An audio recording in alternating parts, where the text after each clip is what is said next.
Hi, welcome back. My name is David Mulligan, and this is the Writer's Block for Virtual Channel Network. We're going to continue our coverage on L.A. Confidential by Brian Hegland. And also, he won an Oscar for this script, so you definitely want to see what he does. Let's take a look at this. This is good.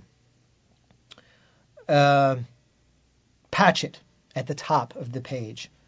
He no longer works for me. A beat. Find Susan's killer, Mr. White. I'll give you a handsome reward, whatever you desire. If only Jack had been around to hear that. That is a total aside between the writer and the reader. The audience has no inkling of this, only what they know when they watch the movie.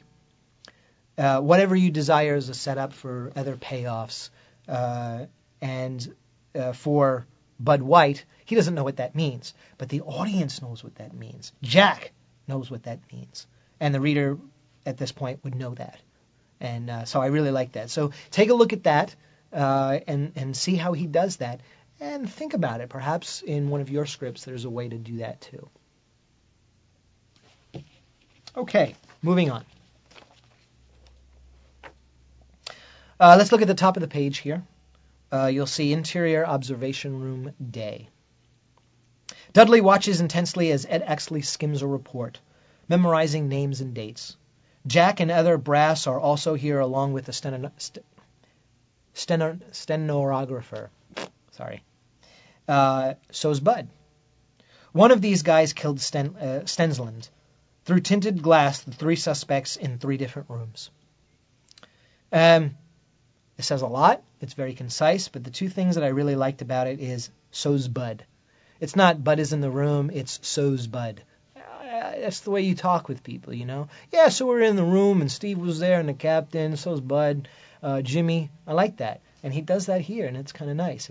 It communicates exactly what we want to the reader, and it's kind of a nice little voice in it, too, like we're talking to somebody or listening to a story from an old buddy. And the other thing is one of these guys killed Stensland. Now, from the perspective of Bud, we know what that means. And that's kind of cool. And he set it up. So so's Bud. Camera's on Bud. And the next sentence is, one of these guys killed Stensland. That's really, really interesting. Because is it sort of directing? No, it's not. But we know the camera at that moment is on Bud because that's the image that he throws up in our mind. And the very next sentence is, somebody here killed Stensland. So think about that. It's good stuff, especially if you have a paragraph where you want to communicate a lot of information, but you need to do it concisely. So's Bud. All right, moving on.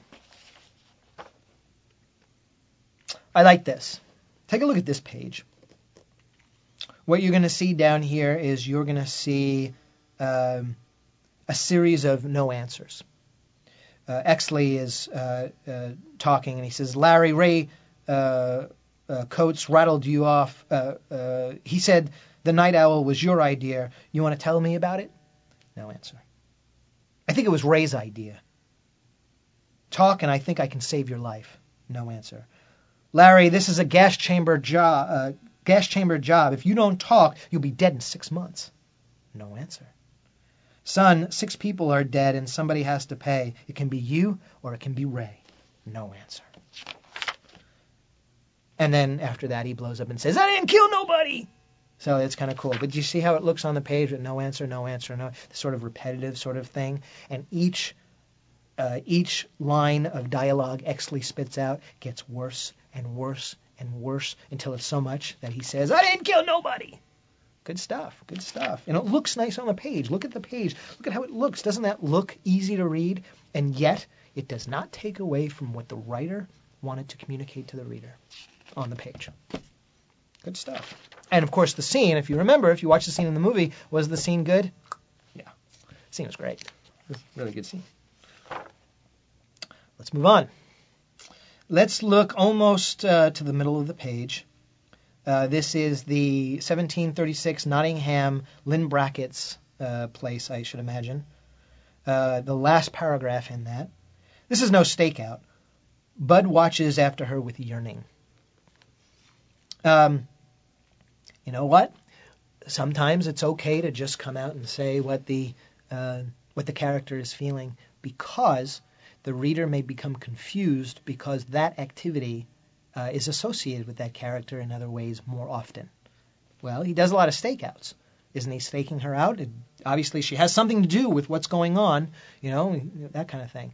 But in this case, the writer wanted to make sure that the audience, the reader, understands that this is no stakeout.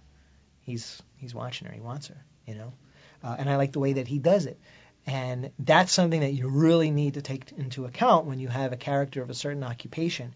You want to make sure that the motivations are clear, that the reader doesn't get confused, that sort of thing. And I do it all the time, so sometimes it takes a few drafts before you get it right. All right, let's move on. I like this. Okay. This is interior front hall. Bud has showed up at the door. Lynn's opening the door. Lynn says, "Did you forget some?" Bud stands there, filling up the door frame. I like that, filling up the door frame. "I wondered when you might ring the bell again, Officer White." And Bud says, "It's Bud." Bud looks at Lynn a moment and then down at his own feet, embarrassed. She smiles. Nice moment. Who is Bud? We know Bud very well in this, remember? Fists on flesh, that's his job, that's what he does. And yet here he looks down at his feet and she smiles. Great little moment. Do you see how that twist is? That's why I wanted to bring that up. Even though you may have a character who's rough and tough and, tough as nails. Yeah, it's cool. I like Bud. Bud's a cool guy. He doesn't take crap from anybody, But in this case, we get to see a different side of him. Every character is complex. They don't have to be so one-dimensional. You can't say that a character is rough and tough all the time.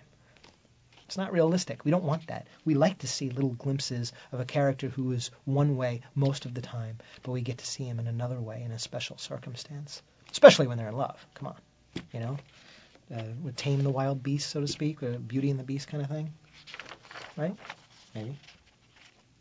Well, we'll stop here, and we'll see you next week. We're going to continue our look at Brian Heglin's Oscar-winning screenplay, L.A. Confidential.